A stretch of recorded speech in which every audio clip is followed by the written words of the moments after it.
अहिले नेपालमा पर्ने सर्वोच्च शिखर सगरमाथा यसको ठिक मुनि कुनै समय विशाल समुद्र थियो। कालान्तरमा पृथ्वीको यही गहिरो ठाउँ सर्वोच्च शिखर बन्न पुग्यो। त्यसो भए के सगरमाथा सधैँका लागि सर्वोच्च शिखर बन्ला त? या त निश्चित समयमा यसको उचाइ घटेर अरू नै हिमाल सर्वोच्च शिखर बन्नेछन्? दर्शकवृन्द, आउनुहोस् आजको यस श्रृङ्खलामा हामी कुनै समय विशाल समुद्र रहेको हिमालय पर्वत मुनि कसरी एकाएक सर्वोच्च शिखरहरू निर्माण हुन पुगे यसैको बारेमा चर्चा गर्नेछौँ। हिमालय विश्वकै सबैभन्दा अग्लो हिम श्रृङ्खला हो, जो पश्चिमदेखि पूर्वसम्म करिब 2400 किलोमिटर लम्बाइमा फैलिएको छ। विश्वका अधिकांश अग्ला शिखरहरू यही हिमालयमा अवस्थित छन्। संसारको 50 वटा उच्च चुचुराहरूमध्ये 46 वटा हिम शिखरहरू हिमालय क्षेत्रभित्रै पर्दछन्। त्यसमा पनि सगरमाथा, अन्नपूर्ण, धवलागिरी, कञ्चनजङ्घा, गणेश, लामटाङ, मनासलु, गौरीशङ्कर जस्ता प्रमुख चुचुराहरू सहित 18 वटा हिमालहरू राजनीतिक नक्सामा नेपालको क्षेत्रभित्र नै पर्नेछ। भूवैज्ञानिकहरूका अनुसार यो हिमालयको उत्पत्ति धेरै पुरानो होइन, तर निश्चय पनि यसको उत्पत्ति तीव्रतर गतिमा भएको कुरालाई भने अधिकांश वैज्ञानिकहरूले मान्ने गरेका छन्।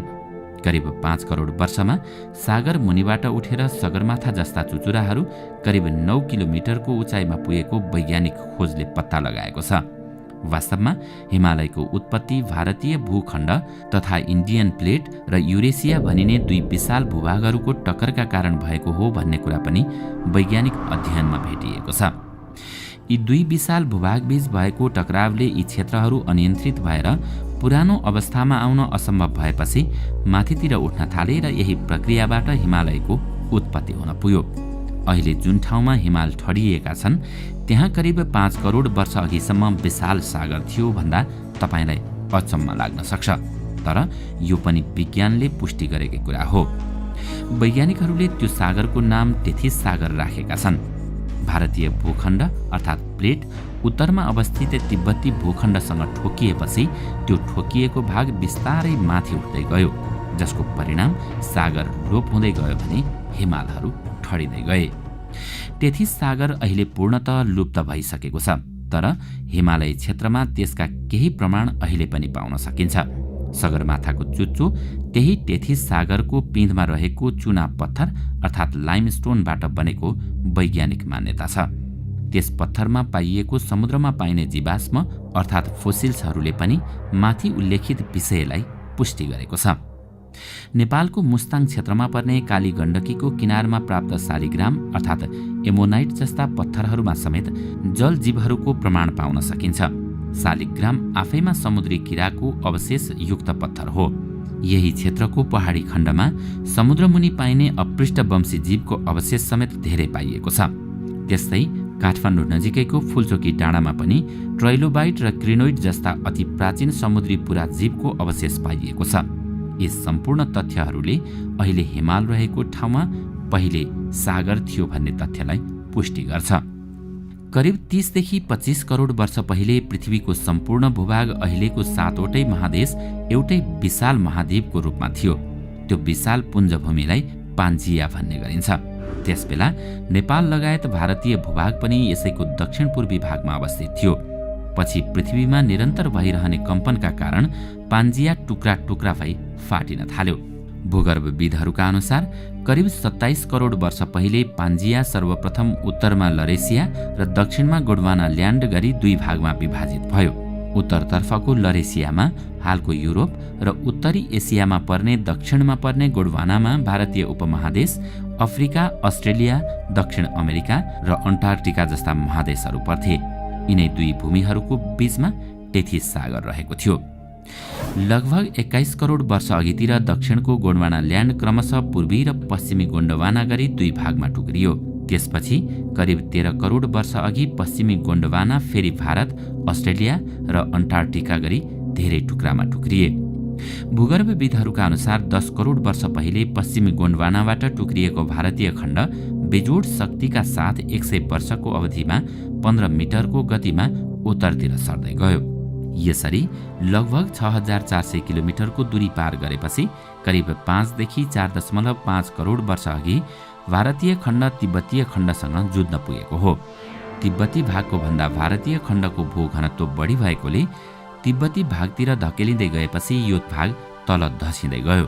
फलस्वरूप सागर तल पर्दै गयो भने हिमाल चुलिँदै गयो। त्यति बेलादेखि अहिलेसम्म पनि भारतीय खण्ड 5 सेन्टिमिटर प्रति वर्षको गतिमा उत्तरतिर अघि बढ्दैछ। यसरी कमजोर सामुद्रिक भूभाग मध्य र दक्षिण एसियाको बीच एउटा नवस्थलको सिर्जना भयो, जसलाई अहिले हिमालय भनिन्छ। यति बेला तपाईँको मनमा लागिरहेको होला, त्यसो भए आखिर किन हुन्छ त प्लेटहरूबीच हलचल? पृथ्वीको माथिल्लो तहमा रहेको धरातल कैयौं टुक्राहरूमा विभाजित छ, जसलाई भूविज्ञानको भाषामा प्लेट भनिन्छ। यी प्लेटहरूमध्ये ठूला प्लेटहरूको संख्या केवल 7 वटा मात्र छन्। नेपाल तथा हिमालय रहेको प्लेटलाई इन्डियन प्लेटको रूपमा सम्बोधन गर्ने गरिएको छ। यस्ता प्लेटहरू पाञ्जीको समयदेखि मात्र होइन, पृथ्वीमा महादेशहरूको निर्माणकालदेखि नै चलायमान रहेको भूवैज्ञानिकहरू बताउँछन्। तर प्रश्न के उठ्ने गर्छ भने ती प्लेटहरू किन र कसरी सर्छन् त? वर्तमान पृथ्वीको बाहिरी आवरण मुनिको तह मेन्टल तातो लेदोको रूपमा रहेको छ। त्यो अर्धतरल अवस्थामा छ। धेरै तातो हुनाले त्यो तह ठोस अवस्थामा रहन नसकेको भूगर्भविदहरूको भनाइ छ। उनीहरूका अनुसार पृथ्वीको जति भित्र गइन्छ त्यति बढी तातो हुन्छ। यस्तो अवस्थामा तातो भाग माथितिर आउने र चिसो भाग तलतिर जाने प्रक्रिया चल्छ। जस्तो कि चिया दानीमा पानी तताउँदा सुरुमा पिँधको पानी तात्छ र त्यो तातेको पानी माथितिर आउँछ भने माथिको चिसो पानी तल जाने गर्छ। यही प्रक्रियालाई हामी पानी उम्लिनु भन्छौँ। यो प्रक्रिया चियादानीको पानी तातेर पूर्ण रूपमा बाफ नबन्दासम्म चलिरहन्छ। यो प्रक्रियालाई विज्ञानको भाषामा संवाहन प्रक्रिया भनिन्छ। पृथ्वीको सतह मुनिको मेन्टलमा पनि यही संवाहन प्रक्रिया चलिरहन्छ। मेन्टल संवाहन प्रक्रियाको कारणले नै पृथ्वीको बाहिरी सतहका रूपमा रहेको विभिन्न ट्याक्टोनिक प्लेटहरू निरन्तर चलायमान भइरहन्छन्। भूगर्भविदहरूका अनुसार पृथ्वीको धरातलभित्रको मेन्टलमा तलबाट माथितिर निरन्तर तापको प्रवाह भइरहने हुनाले नै मध्य महासागरीय पर्वतहरूमा कडा ट्याक्टोनिक प्लेटहरूको उत्पत्ति हुने गर्छ। यी प्लेटहरू एक अर्को मुनि दबिएर जाने क्षेत्रहरूमा दबिँदै जाँदा क्रमशः नष्ट हुँदै जान्छन्। यसरी मध्य महासागरीय पर्वतहरूमा उत्पन्न भएका प्लेटहरू सरेर सबडक्सन जोनमा पुगेर नष्ट हुने क्रममा त्यसमाथिको धरती नै सर्ने गर्छ। हाम्रो हिमालयको सन्दर्भमा पनि यही भइरहेको छ। अफ्रिका र इन्डिया बीचको मध्य महासागरीय पर्वतहरूमा उत्पन्न भएको नयाँ प्लेटहरू पुराना प्लेटहरू क्रमशः पन्छाउँदै जाने क्रममा पुराना प्लेटहरू अघि बढ्नु बाहेक अरू उपाय रहेन। यसरी नयाँ बनेका प्लेटहरू बिस्तारै धकेलिएका इन्डियन प्लेट अहिलेको हिमालयको मुनि घुस्दै गएर नष्ट हुने क्रम जारी छ। अहिलेको सगरमाथा सहितका हिमालय पर्वतहरू आजभन्दा 5 करोड वर्ष पहिले टेथिस समुद्रको गर्भमा थियो। त्यसपछि लाखौं करोडौं वर्ष लगाएर भूगर्भीय हलचलका कारण सागरको गहिराई विभिन्न क्रममा माथि उठ्न पुग्यो र कालान्तरमा मोडदार पर्वत श्रेणीहरू निर्मित भए। जसरी हिमालय पर्वत उठ्यो त्यसै गरी क्रमशः महाभारत र यसका अन्य समकालीन पर्वतहरू पनि उठे। हिमालयको उदय भएपछि त्यहाँका नदीहरूले दक्षिणको जलाशयमा अवसादन गर्ने कार्य निरन्तर गर्न थाले। दोस्रो अवस्थाको भूसञ्चालनमा निम्न वा लघु हिमालयको सिर्जना भयो। यसबाट पछि नदीले बगाएका पदार्थहरू दक्षिणको खाडलमा थिग्रिँदै गयो। तेस्रो अवस्थाको भूसञ्चालनमा हिमालय अझै अग्लियो र यसै बेला चुरे शिवालिक जस्ता होचा पर्वतहरू निर्माण भए। पृथ्वीका पर्वतहरूमा हिमालय निर्माणको क्रम तरुणतम मानिन्छ र भनिन्छ यसको उत्थान अझै जारी छ। हिमालय उदय सँगसँगै दक्षिणको भूभाग खुल्ला मैदान बन्यो। हिमालय निर्माण कालमा उत्तरतिर आएको भूसञ्चालन शक्तिले धसिएको भूमि पछि गएर हिमालयमा आविर्भाव भएका नदीहरू तथा उत्तर भारतबाट बहेका नदीहरूले ल्याएका अवसाद तथा पदार्थहरूले दक्षिणको भाग भरिन र पुरिन गए। कालान्तरमा यस मध्यवर्ती मधेसी भागमा विशाल मैदान बन्दै गयो, जुन अहिले उत्तर भारत स्थित गङ्गा मैदानको रूपमा छ। हिमालय उत्थानकालमा यो भेगमा थुप्रै प्रागजीवहरू थिए। करिब 3 करोड वर्ष अघि उठेको पहाडका खोज र कापमा थुनिएका तालतलैयामा कैयौं जीवहरू भेटिएको पुष्टि काठमाडौँ तथा चुरे पर्वतहरूमा प्राप्त जीवाश्महरूबाट हुन्छ। अत त्यस बखत हिमाली र पहाडी भेगमा भौगोलिक अवस्था अनुसार जीवन उपयुक्त थियो। भारतीय उपमहाद्वीप र नेपालको भूखण्ड बीच अर्थात् हालको गङ्गा मैदानमा ठूलो जलाशय धेरै समयपछिसम्म पनि विद्यमान थियो। चुरे पर्वत निर्माण हुँदासम्म यो खाडल पूर्ण रूपले पुरिएको थिएन। त्यसवखत चुरेको तलसम्म झ्याउ, झारपात, झाडी र घना वनजङ्गल थियो भन्ने कुरा चुरेको विभिन्न स्थानहरूमा प्राप्त कोइला खानीहरू र अवशेषहरूबाट थाहा हुन्छ। उत्तरको हिमक्षेत्र चिसो र दक्षिणको क्षेत्र गर्मी र तातो अवस्थाले गर्दा चुरेको यही हरियो स्वच्छ न्यानो काखमा जीवन योग्य कोख हुन गयो। यसै कारण गङ्गाको यो खाडल र होचो चुरे पर्वतको छिपछिपे शान्त किनार नै न्यानो पारिलो जीवनदायिनीको रूपमा विकास भई नेपालमा मानव सभ्यताको पहिलो प्रकाश परेको अनुमान हुन्छ। हिमालय उठ्दै जाँदा ठाउँ ठाउँमा नदीको बहावहरू छेकिनाले यहाँका होचा भूभागहरूमा पानीको मात्रा थपिँदै गएर काठमाडौँ, सिन्धुली, चितवन, नवलपुर, पोखरा, दाङ, देउखुरी, सुर्खेत, जुम्ला आदि उपत्यकाहरू जलमग्न भए र प्राग तालहरूको निर्माण भयो। पछि कालान्तरमा यहाँबाट जल निष्कासन भएपछि त्यहाँ वनस्पति हुर्किँदै गयो।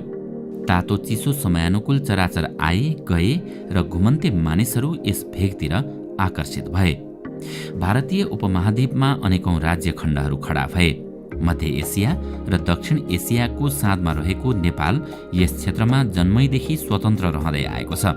समय समयमा नेपालको सीमामा केही हेरफेर भए पनि यो देश यस क्षेत्रकै लागि विशिष्ट राज्यका रूपमा विद्यमान छ।